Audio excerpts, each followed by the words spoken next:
Bapak Ibu Saudara yang terkasih dalam Tuhan Yesus Kristus, kita bersyukur hari ini kita bisa berjumpa lagi dalam renungan yang kali ini bukan renungan Sabtu, tetapi karena terbit pada hari Kamis, maka kita menyebutnya renungan Kamis, Bapak Ibu Saudara.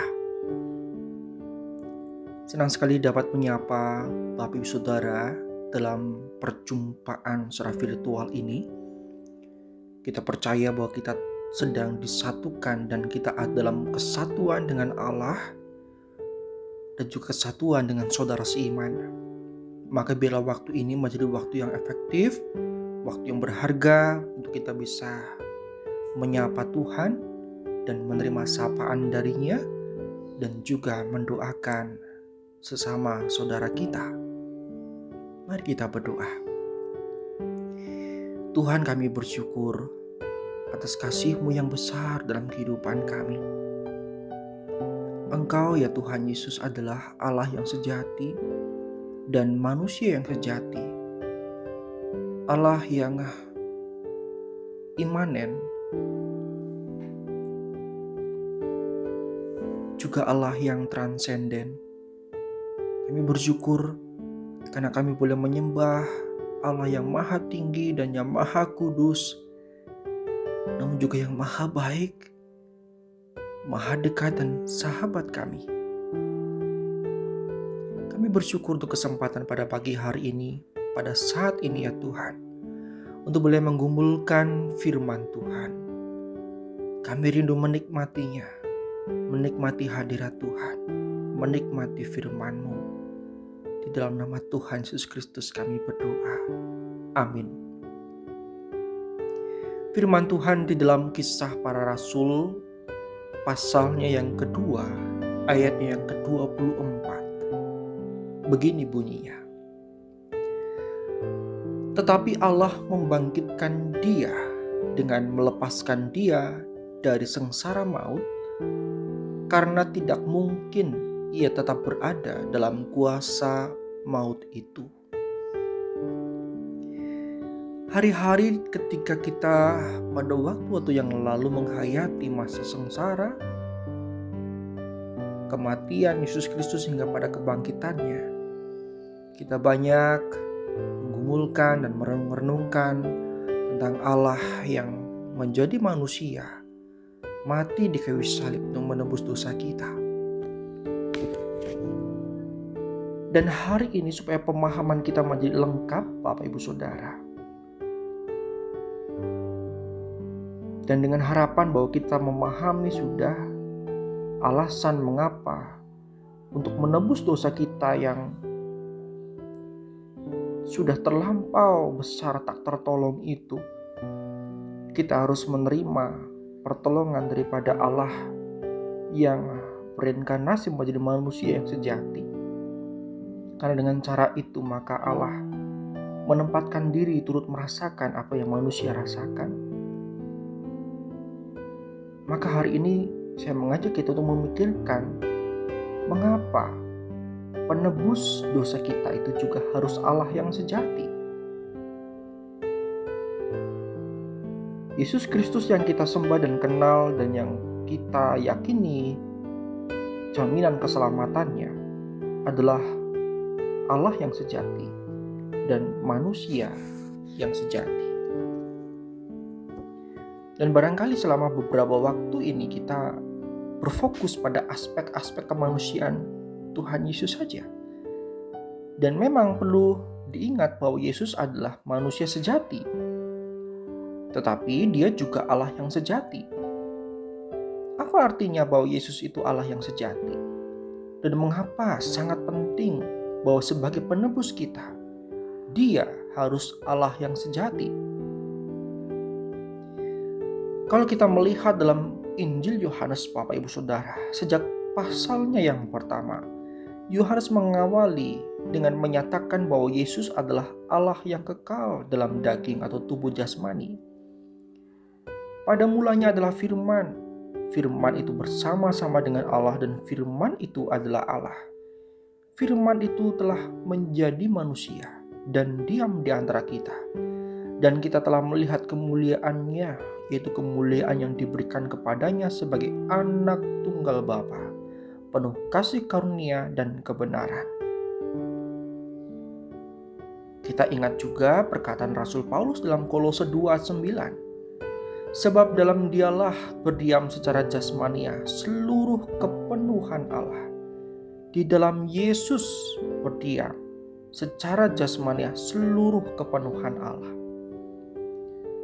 Dan dalam pernyataan Tuhan Yesus sendiri berulang kali menegaskan kealahannya dan bahwa Ia dan Bapa adalah satu. Pada satu kali beberapa pendengarnya menangkap yang dikatakan Yesus dan berusaha melemparinya dengan batu dengan penjelasan dalam Yohanes 10 ayat 33. Bukan karena suatu pekerjaan baik kami hendak melempari engkau dengan batu, melainkan karena hujat dan karena engkau yang hanya seorang manusia menjadikan dirimu Allah.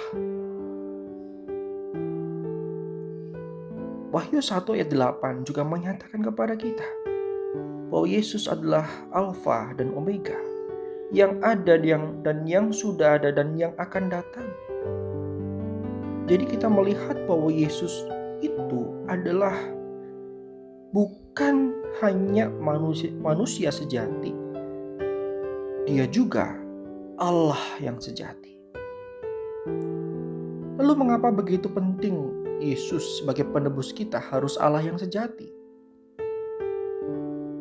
Kita perlu mengingat Bapak Ibu Saudara, bahwa dosa dan pelanggaran yang kita perbuat, yang kita buat itu kita lakukan terhadap Allah. Pemberontakan kita adalah terhadap Allah. Pembelotan kita adalah kepada Allah.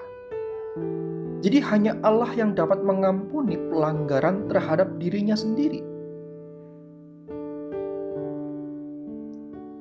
Maksud saya, hanya Allah yang dapat mengampuni pelanggaran terhadap dirinya. Itu sebabnya sebagian pemimpin agama Yahudi pada zaman itu, pada zaman Yesus itu sangat terkejut ketika Yesus berkata bahwa Dia mengampuni dosa. Kita ingat ya peristiwa tentang orang lumpuh yang dibuat berjalan itu. Para pemimpin agama itu mengerti maksud perkataan Yesus. Sehingga mereka bertanya, bagaimana mungkin seorang manusia dapat mengampuni dosa yang dilakukan terhadap Allah? Manusia memang tidak dapat, Bapak Ibu Saudara. Tetapi Allah dapat. Tetapi Allah bisa. Yesus perlu menjadi manusia sejati agar dapat menjadi pengganti kita. Tetapi Dia juga perlu menjadi Allah yang sejati agar ketaatan dan kesengsaraannya sempurna dan memuaskan keadilan Allah sepenuhnya dan selamanya. Jadi Bapak Ibu Saudara, jawaban atas pertanyaan mengapa penebus harus Allah sejati, jawabannya adalah karena dengan keadaan sebagai yang ilahi, ketaatan dan kesengsaraan Tuhan Yesus dapat sempurna dan efektif. Juga agar Tuhan Yesus dapat menanggung murka Allah yang adil terhadap dosa dan mengalahkan kematian. Mari jadikan ini sebagai pemahaman yang melengkapi pengetahuan dan pemahaman kita akan Tuhan kita Yesus Kristus, Bapak Ibu Saudara. Dan kiranya iman kita juga dibangun karena Yesus yang menebus kita adalah Allah yang sejati. Maka jaminan kita di dalamnya adalah kuat, sangat kuat. Itulah yang menjadi pegangan kita, pengharapan kita. Mari kita berdoa. Ya anak Allah, karena dosa kami tak akan pernah dapat menanggung murka Allah atau mengalahkan maut. Hanya Engkau yang kudus, yang dapat menanggung hukuman dosa yang adil dan mengalahkan maut. Terima kasih karena telah membuka jalan bagi kami kepada Allah, untuk kami dapat menikmatinya selamanya.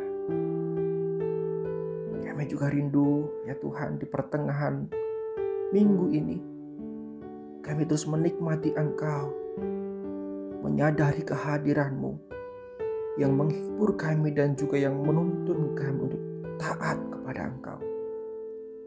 Terima kasih Tuhan. Kami serahkan tubuh roh jiwa kami ke dalam tangan kuasa-Mu. Juga rencana-rencana kehidupan kami sepanjang hari ini.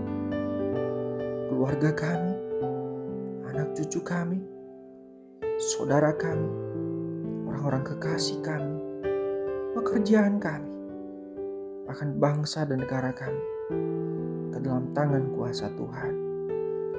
Terima kasih. Terpuji nama-Mu kekal selamanya. Dalam Kristus kami berdoa. Amin.